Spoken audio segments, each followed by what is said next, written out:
وہ شہید ہو گیا۔ یا رسول اللہ صلی اللہ علیہ وسلم، آپ نے کل اعلان فرمایا ہے کہ احد کے لیے جانا ہے، اور رات ہی کو میرا بیٹا مجھے خواب میں ملا ہے، اور میں نے دیکھا ہے وہ تو جنت کی نہروں کے قریب سیرے کر رہا ہے، اور مجھے کہہ رہے ابا جی جلدی آ جائیں، یہاں مل کے رہیں گے، مل کے وقت گزاریں گے۔ یا رسول اللہ صلی اللہ علیہ وسلم، میں بے چین ہو گیا ہوں اس کے پاس جانے کے لیے، دعا فرمائے اللہ مجھے بھی شہادت عطا فرما دے، اللہ مجھے بھی شہادت دے دے۔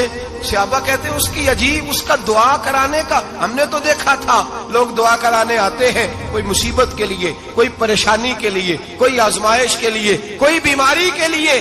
یہ مصطفیٰ کریم کے صحابہ کا بارگاہ خداوندی پر اعتماد، توحید باری تعالیٰ پر نظر، کہ وہ کہتے ہیں ہم تو اللہ کے لیے جان دینے کی دعا کرانے آئے، دعا کریں اللہ ہمیں اپنے رستے میں شہادت کی موت دے۔ صحابہ کہتے ہیں نبی پاک نے دعا فرمائی، پھر ہم نے حضور کی دعا کو قبول ہوتے بھی دیکھا، ہم نے اپنی آنکھوں سے مصطفیٰ کی دعا کو قبول ہوتے دیکھا، ہم نے جناب خزیمہ کو احد کے میدان میں شہید ہوتے دیکھا، اور میرے رسول پاک صلی اللہ علیہ وسلم کے صحابہ ان کی طرف دیکھتے تو رشک کرتے، فخر کرتے، کہتے دیکھو یہ وہ غلام ہے جو حضور سے دعا لے کر کے دنیا سے گیا۔ آج جو لوگوں کا مرنے کو دل نہیں کرتا، آج بڑی بڑی بلڈنگیں بناتے ہیں، بڑی بڑی عمارتیں کھڑی کرتے ہیں، بڑی بڑی جائیدادیں بناتے ہیں، ہر بینک میں اکاؤنٹ کھلواتے ہیں، سرمایہ، پیسہ، دنیا داری بناتے ہیں، تعلقات بناتے ہیں، سیاسی سماجی رشتے، دنیا داری کے جھوٹ کے ناطے۔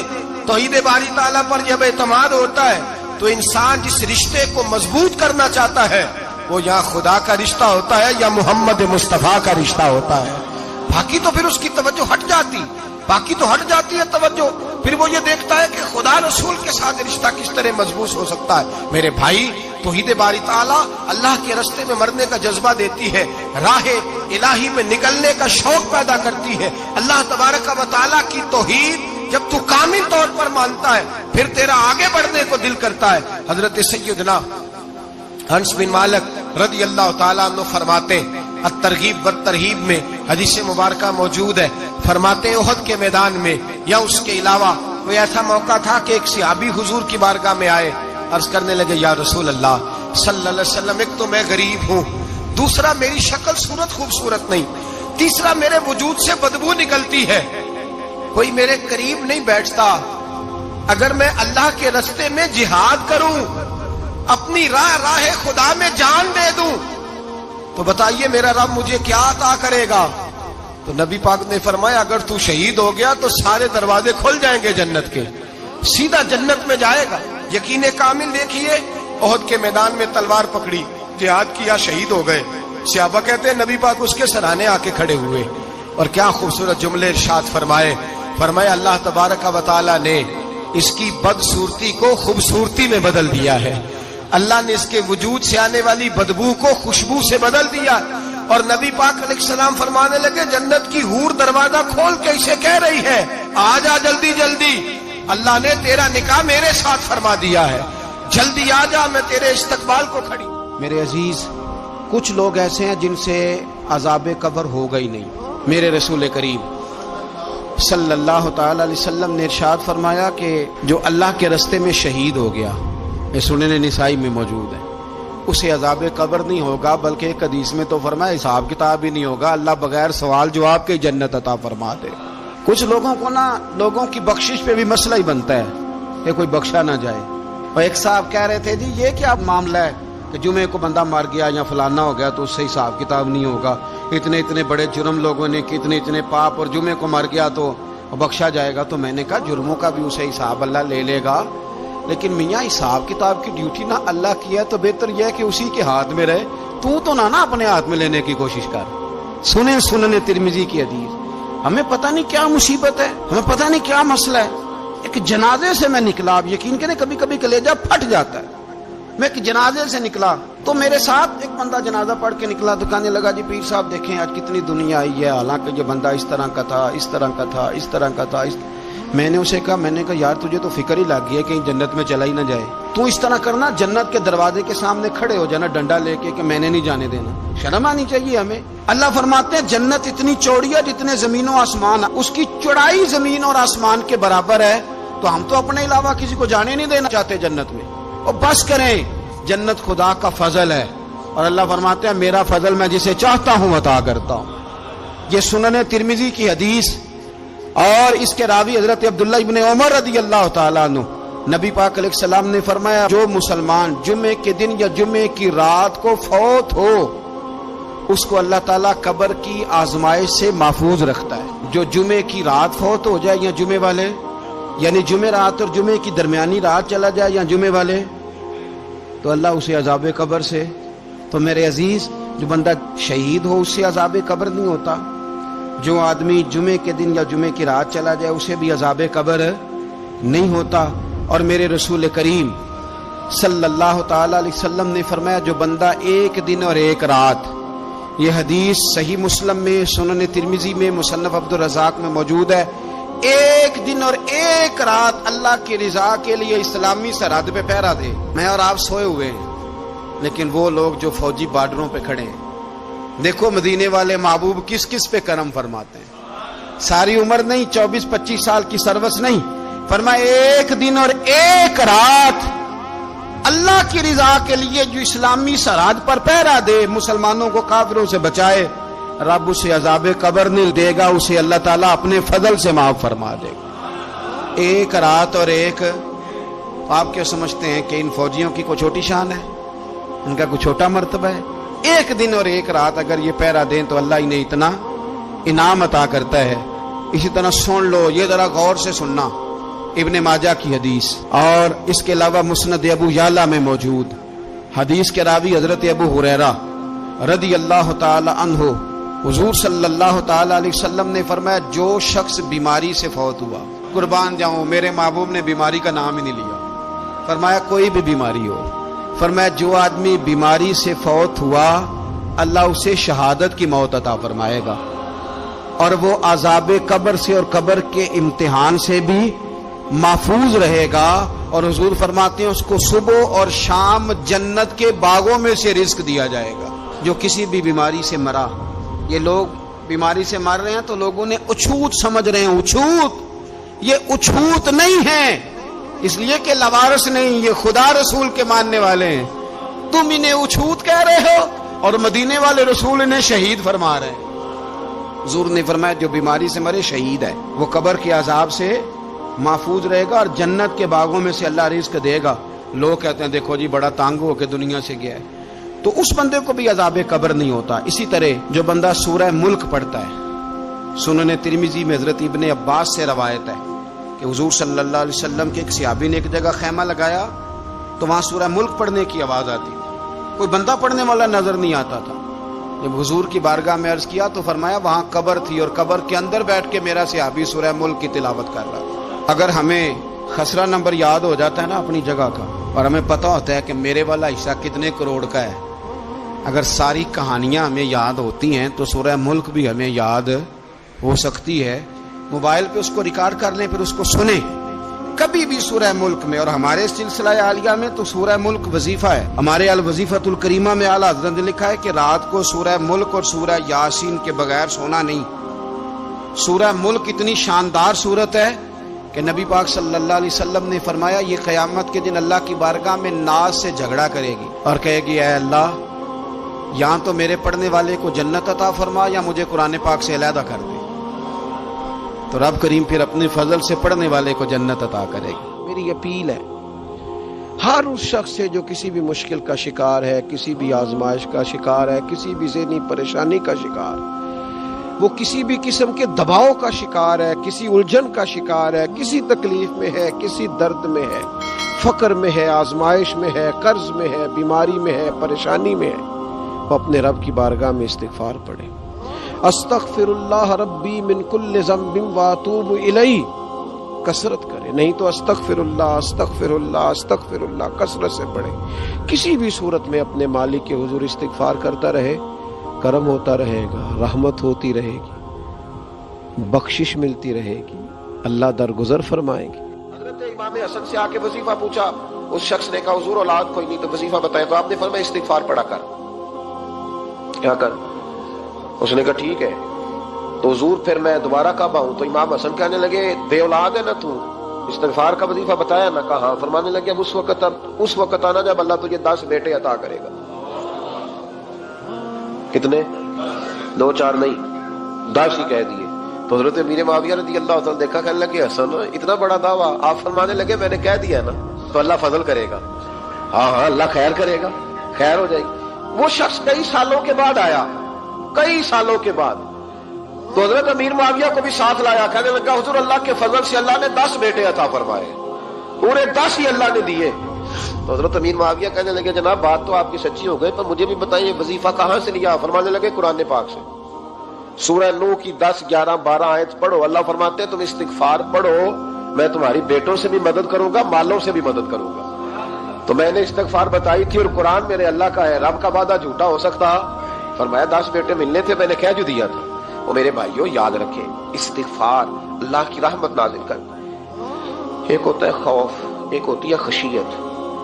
خوف والے لوگ توبہ کرتے ہیں، خشیت والے استغفار کرتے ہیں۔ ایک ہوتا ہے خوف، ایک ہوتی ہے خشیت والے استغفار کرتے ہیں۔ نبی کریم علیہ السلام نے فرمایا میں دن میں 100 مرتبہ استغفار کرتا ہوں، دن میں۔ توبہ والا کہتا ہے کہ میں بھول گیا تھا، مجھے معافی مل جائے، اور خشیت والا کہتا ہے میرا یار ناراض نہ ہو جائے، وہ استغفار ہی کرتا رہتا ہے، وہ معافی مانگ۔ حضرت رومی نے مثال دی ہے، فرماتے ایک عورت تھی تو بھیک مانگا کرتی تھی، ایک دن بادشاہ کے دروازے پہ بھیک مانگنے گئی تو بادشاہ کو پسند آ گئی، اس نے نکاح کر لیا۔ 20 کنیزائیں اس بی بی کے پاس تھی خدمت کرنے کے لیے، روٹی دینے کے لیے، کپڑا دینے کے لیے، لیکن وہ ہر وقت روتی رہتی تھی، ہر وقت روتی۔ ایک سمجھدار کنیز کہنے لگی کہ ملکہ اب تیرا درجہ بہت بڑا ہے، تو ہر وقت روتی رہتی ہے، معافی مانگتی رہتی ہے ہر وقت، کون سی ایسی نعمت ہے جو تیرے پاس نہیں؟ تو وہ کہنے لگی اس لیے تو روتی ہوں۔ کیا مانا؟ کہنے لگی اس لیے روتی ہوں کہ میں اس قابل نہیں تھی جو مجھے مل گیا، کہیں میرے سر کا سائیں ناراض نہ ہو جائے، وہ کہیں بگڑ نہ جائے، مجھے پتا ہے کہ میں کیا تھی اور مجھے کہاں تک پہنچا دیا۔ میں روتی اس لیے ہوں کہ کبھی کہیں وہ ناراض، حضرت عمر اس لیے روتے تھے کہ کہیں مصطفیٰ ناراض نہ ہو جائے، حضرت ابو بکر اس لیے تڑپتے تھے کہ کہیں اللہ کا فضل روٹھ نہ جائے۔ یہ جو مولا علی اپنے کمرے میں بیٹھ کے زور زور سے استغفار پڑھتے تو اس لیے نہیں کہ بڑے پاپ تھے جن کی معاذ اللہ معافی مانگتے تھے، اس لیے کہ رب رسول کہیں ناراض نہ ہو۔ خشیت تھی کہ جہاں ہم پہنچے ہوئے کہیں وہاں سے واپس۔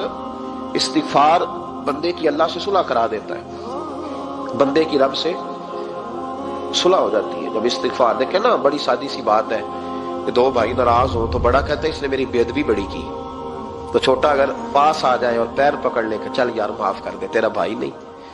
پتہ کیا ہوتا ہے؟ صرف معافی نہیں ملتی، ہاں صرف معافی نہیں، چھوٹے نے بے ادبی کر دی، بڑے کو تکلیف ہوئی، بات جب آگے بڑھی نا تو بڑے نے شکوہ کیا، جب لوگوں نے چھوٹے کو سمجھایا تو چھوٹا جب معافی مانگتا ہے، ادھر دیکھو میری طرف، جب چھوٹا معافی مانگتا ہے نا اٹھ کے جاتا ہے اور بڑے کے پیر پکڑتا تو میرا معاف نہیں کرتا، بڑا رو بھی پڑتا ہے، بڑا رو بھی پڑتا ہے، اور وہ کہتا ہے کہ وہ میں اور تو اماں کے پاس اکٹھے بیٹھتے، ایک باپ کی موٹر سائیکل پہ اکٹھے بیٹھتے، تو تیرا اور میرا رشتہ یار تو نے یہ کیوں؟ وہ جو آنسو نکلتے ہیں نا وہ درد ہوتا ہے، وہ کیف ہوتا ہے، وہ سوز ہوتا ہے، وہ لذت ہوتی ہے، وہ پیار ہوتا ہے۔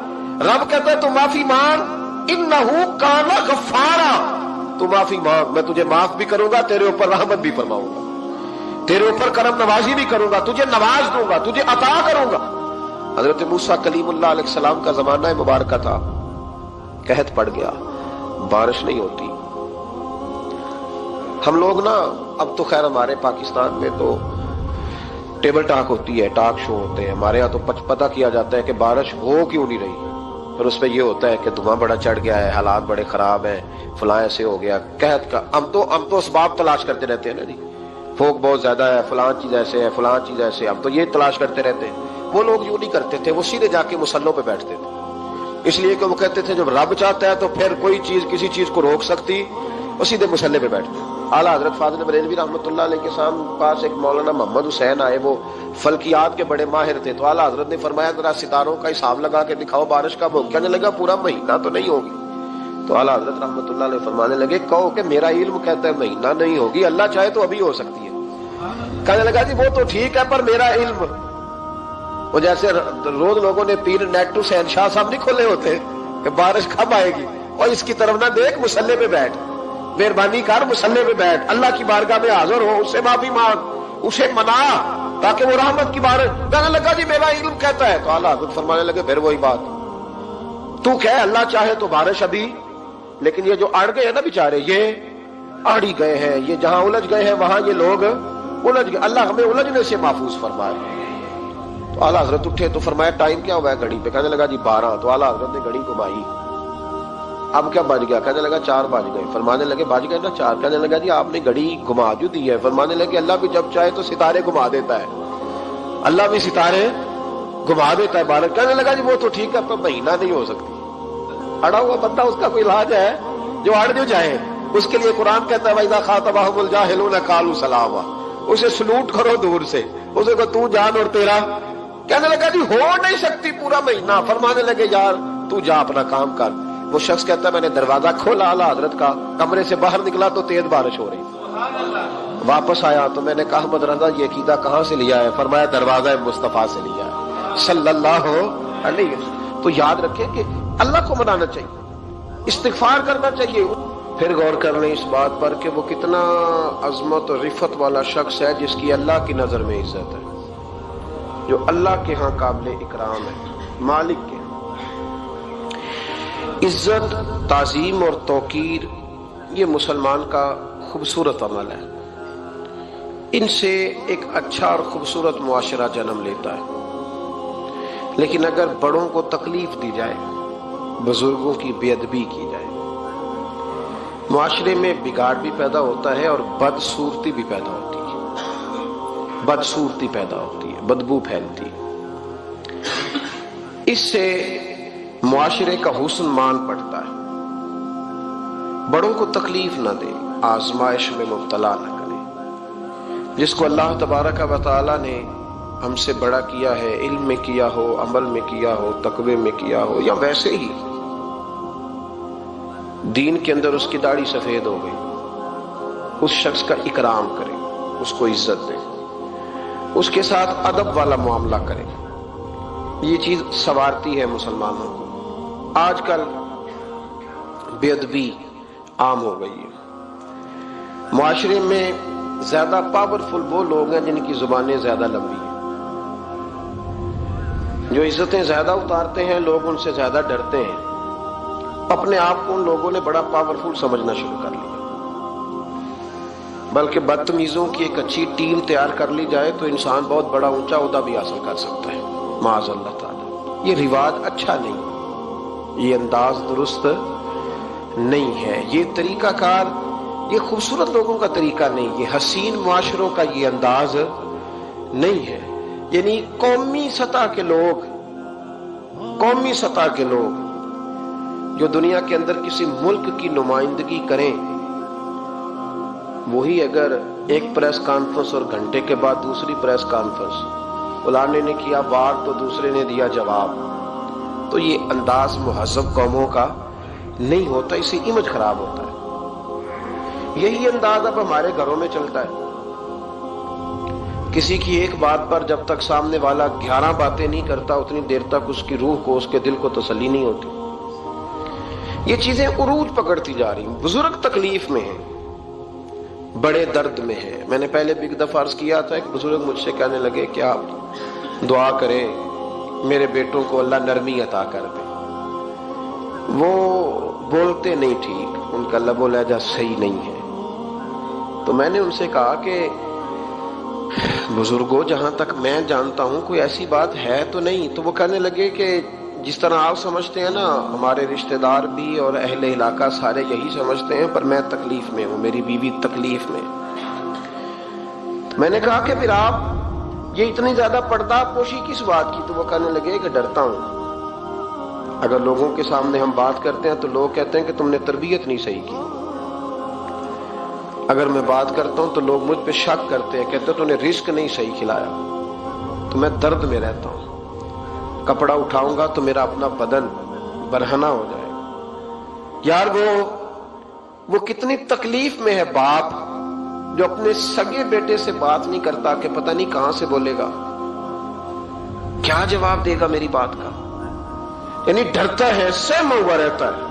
ادھر دیکھیں میری طرف کیا کہہ رہا ہوں، یہ نوجوان ذرا غور کریں، ان لفظوں کی تکلیف محسوس کریں کہ اماں کہتی ہے کہ بھئی میں نہیں اس سے بات کرتی، اس لیے کہ وہ بڑے سخت جملے کہتا ہے، مجھ سے نہیں سہے جاتے، کوئی اور بات کرے، یعنی جس کی ماں بھی اس سے بات